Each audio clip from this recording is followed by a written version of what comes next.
Bapak, Ibu, dan teman-teman semuanya, pada kesempatan kali ini saya akan menjelaskan bagaimana membuat tugas pada LK1.1 dengan judul identifikasi masalah.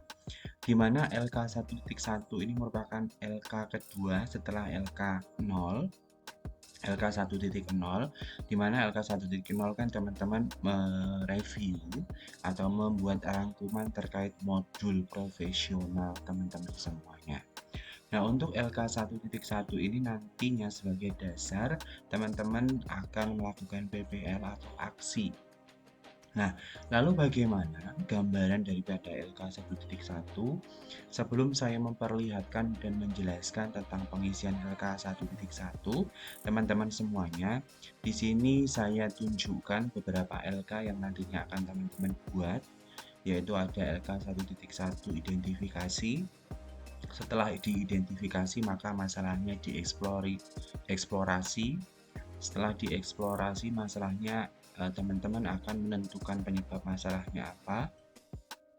Setelah itu baru masalah terpilih yang akan diselesaikan.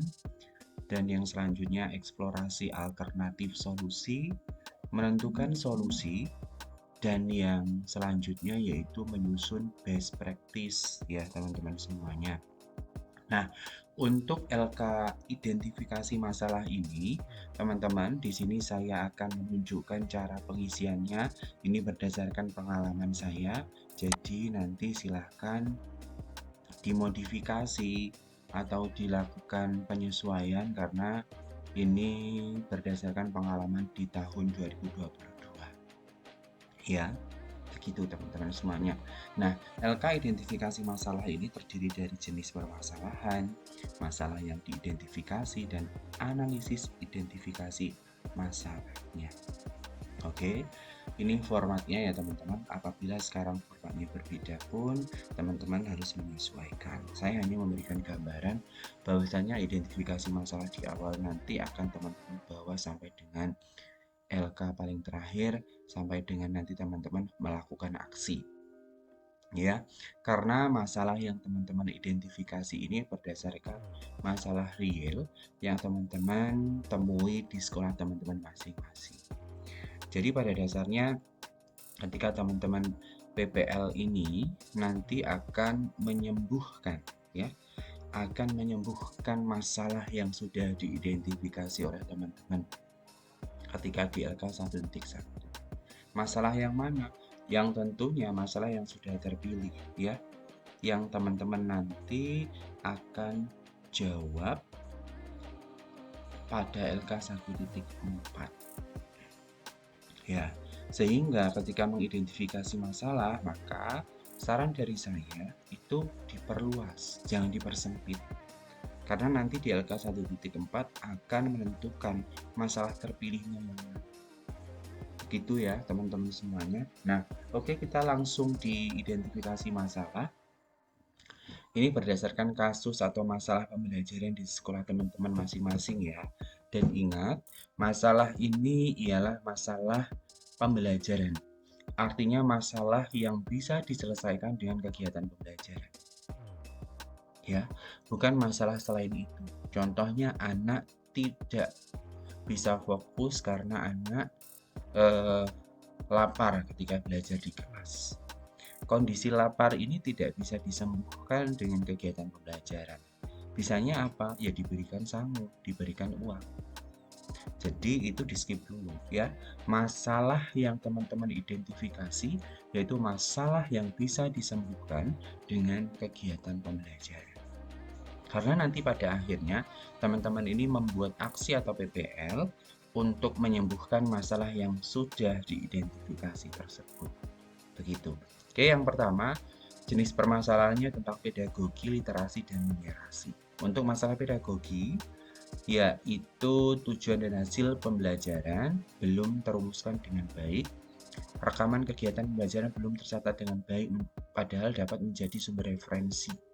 Kemampuan dalam mengelola kelas sebagai gambaran bahwa siswa belum terakomodasi kebutuhan belajarnya. Belum membuat kesepakatan kelas sehingga siswa tidak memahami yang harus dikerjakan olehnya dengan hal yang tidak boleh dikerjakan. Jadi tidak lagi menggunakan tata tertib disiplin sekolah, disiplin positif atau kesepakatan belajar ini perlu disampaikan pada kegiatan pembelajaran. Kemampuan dalam mengembangkan perangkat pembelajaran yang mampu mengakomodasi pembelajaran berdiferensiasi, serta perangkat pembelajaran belum disesuaikan dengan karakteristik. Penggunaan metode pembelajaran yang kurang sesuai, belum melakukan asesmen diagnostik, teknik dan metode belajar, teknik dan metode dalam merekam hasil belajar siswa belum optimal, tidak dilakukan refleksi dalam kegiatan pembelajaran. Untuk literasi, rendahnya kemampuan literasi berdasarkan hasil pengukuran pada ANBK. Numerasi berhubungan dengan kemampuan individu dalam menggunakan angka serta simbol yang berkaitan dengan matematika dasar dan upaya memecahkan masalah. Nah, ini menentukan siswa dalam memprediksi dan pengambilan sebuah putusan. Ini juga kurang. Terus kesulitan belajar termasuk siswa berkebutuhan khusus. Kesulitannya apa? Kesulitan menuliskan nama ilmiah, menggunakan bahasa asing, menghubungkan konsep yang di dalamnya terdapat perhitungan, kesulitan memahami konsep yang bersifat abstrak, kemampuan siswa dalam memahami konsep yang dipelajari rendah, kesulitan dalam menghafal, kesulitan belajar karena model yang diterapkan oleh guru tidak sesuai kebutuhan, kesulitan dalam berkomunikasi menggunakan bahasa Indonesia, memfokuskan kegiatan belajar, kesulitan dalam membagi waktu belajar dengan waktu bermain. Nomor 3, membangun relasi atau hubungan dengan siswa dan orang tua siswa. Di sini apa masalah pada hubungan relasi? Bisa dilihat di layar ya Bapak Ibu.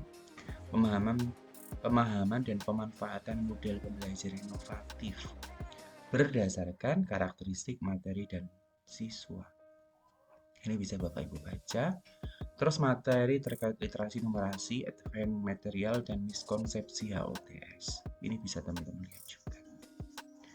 Pemanfaatan teknologi inovasi dalam pembelajaran teman-teman juga bisa lihat. Nah, setelah teman-teman menentukan jenis permasalahannya dan masalah teridentifikasi, maka selanjutnya analisis identifikasi masalah tersebut menggunakan bahasa teman-teman masing-masing. Contoh nih, masalah pedagogi.